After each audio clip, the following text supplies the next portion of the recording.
नमस्कार मित्रांनो, ओबीसी विद्यार्थ्यांसाठी खुशखबर आहे. राज्य सरकार आणि केंद्र सरकार अंतर्गत एक नवीन योजना सुरू करण्यात आलेली आहे आणि ही नवीन योजना म्हणजे ज्ञानज्योती सावित्रीबाई फुले आधार योजना असे या योजनेचे नाव आहे.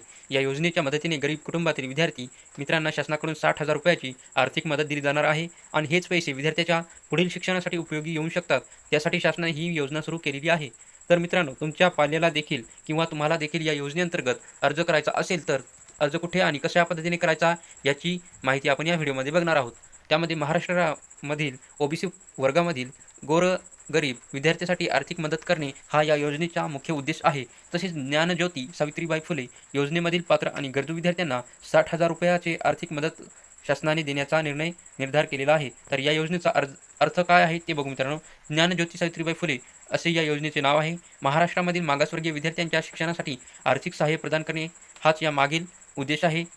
ही योजना 2024 पासून चालू वर्षापासून सुरू झालेली आहे. या योजनेमार्फत 60,000 रुपये आर्थिक सहाय्य दिले जाणार आहे.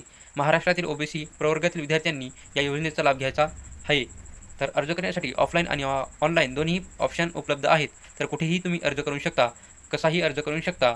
तर ऑनलाईन अर्ज करण्याकरिता तुम्हाला mahadbt.maharashtra.government.in या वेबसाईटवर जाऊन तुम्ही ऑनलाईन अर्ज करू शकता किंवा त्यानंतर तुम्हाला हेल्पलाईन नंबरसुद्धा आहे 022 49 15 0800 हा नंबर आहे. तर ऑफलाईन अर्ज करायचा असल्यास जिल्ह्यातील समाज कल्याण विभाग ऑफिसमध्ये जाऊन याची विचारपूस करावी. तिथे ऑफलाईन अर्ज करता येतील आणि अर्ज करण्यासाठी काही नियम आणि अटी आहेत ते बघू मित्रांनो. अर्ज करण्यासाठी विद्यार्थी महाराष्ट्र राज्याचा रहिवासी असणे गरजेचं आहे. नंबर 2 आहे विद्यार्थी जिल्हा शुल्क चिकित्सकांकडून 40% पेक्षा जास्त असल्याचे अपंगत्व प्रमाणपत्र दिव्यांग प्रवर्गातील विद्यार्थ्यांसाठी आवश्यक असणार आहे. तर ओबीसी प्रवर्गातील उमेदवारांना अर्ज करता येणार आहे. अर्जदाराचे 2.5 लाख रुपयापर्यंत जास्तीत जास्त वार्षिक उत्पन्न नसायला पाहिजे. अर्जदार विद्यार्थी हा दुसऱ्या शहरात शिकत आहे आणि व्यवस्थित राहतं किंवा भाड्याच्या खोलीत राहत आहे तर ते सुद्धा विद्यार्थी या योजनेसाठी पात्र असणार आहेत. तर ही माहिती तुम्हाला चांगली वाटली असेल तर आमच्या चॅनलला सबस्क्राईब करा. धन्यवाद.